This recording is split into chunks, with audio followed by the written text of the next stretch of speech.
Hello, I'm Sean Penrod, and today we're opening this Cons of Tarkir booster pack here on MTG Pro Tutor. Let's dive in and see what we get.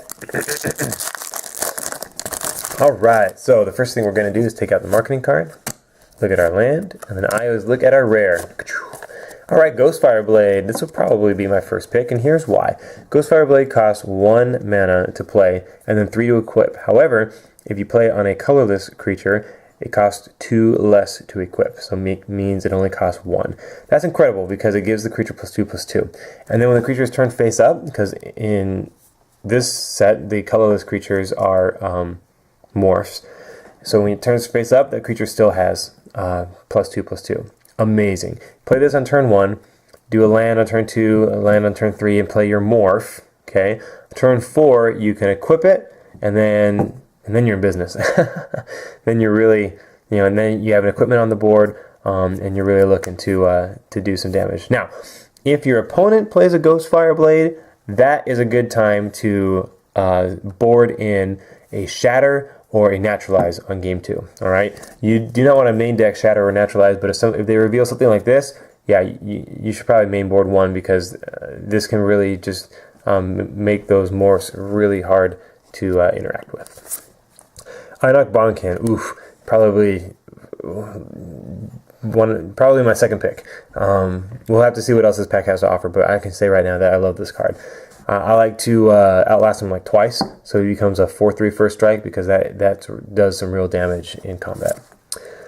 Whirlwind Adept, a 4/2 for 5 mana. He has Hexproof, or it, I guess, and Prowess. So any little spell that you play that's not a creature will give him +1/+1, and then he has to be dealt with in combat because he has Hexproof. Mardu Warshrieker is a 3/3 for 4, and if you attack with a creature this turn, when you play it, you get 3 mana. You get the Mardu colors. Savage Punch. So for 2 mana, your creature fights their creature. If any one of your creatures has power 4 or greater, then your creature gets +2/+2 before it fights. So that's nice. Debilitating Injury. It's very effective in the early game against morphs.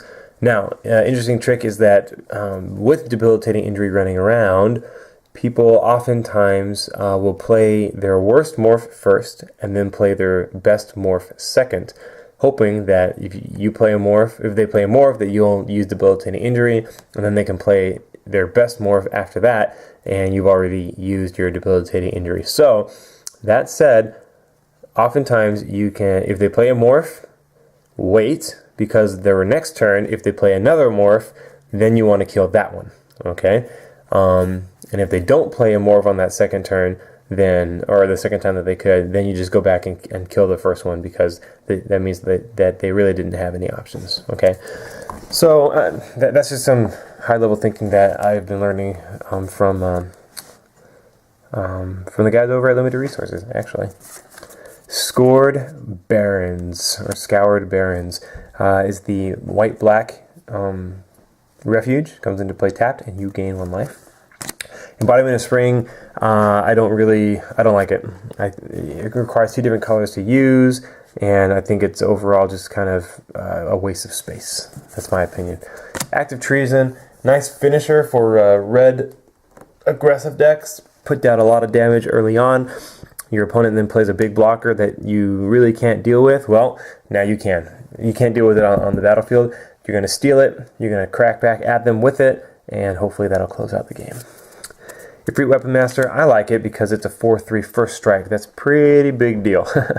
You can turn it face up for 5 mana, surprise your opponent, and when it is turned face up, another creature you control gets +3/+0. Therefore, you can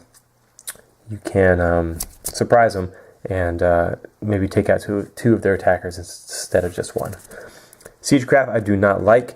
It gives a creature +2/+4, but I think it's a waste of card because you could, put another creature in there that costs 4, and therefore have that extra 2 power and extra 4 power on the table and not get 2 for 1. Alright, our first uncommon is River Wheel Aerialists. Is a 4/5 for 6 mana, and they have Flying and Prowess. A 4/5 Flying for 6 mana.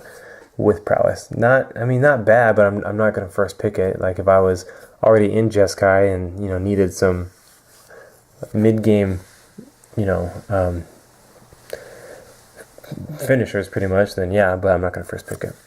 Ooh, I like Ruthless Ripper. It's this is one of the few cards that has Death Touch. It's a 1/1 for 1 with Death Touch. So already right there, that's pretty good, because Typhoid's rats, they're pretty good. Why? Because it doesn't matter whether you draw them early, late, or in the middle of the game. They come down and they're relevant. Most 1/1 for 1s, when you draw them late game, they're crappy because they don't do anything. At best they're a chump blocker.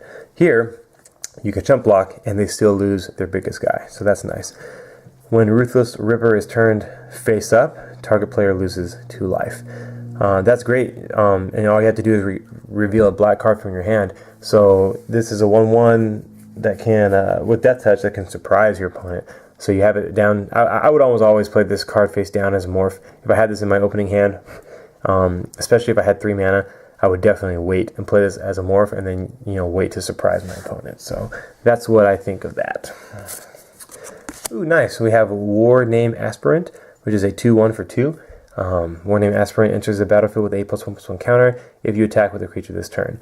So that's kind of hard to do, obviously, because on turn 2, turn 1 you need to be able to play a creature. Then turn 2 you need to be able to attack with that creature, and then you can play War Name Aspirant, and you'll get a 3/2 for 2, which is obviously really good. War Name Aspirant can't be blocked by creatures with power 1 or less. Okie dokie, so now that we've been through this pack, Ruthless Ripper, I definitely think is my second pick here. So Ghost Fireblade, still, we'll take that first, and then my second pick would be the Ruthless Ripper, followed by the Einok Bonkin. So there you have it. I kind of knew what I wanted out of this pack from the get-go, so that's nice. Keeps it nice and short for you guys.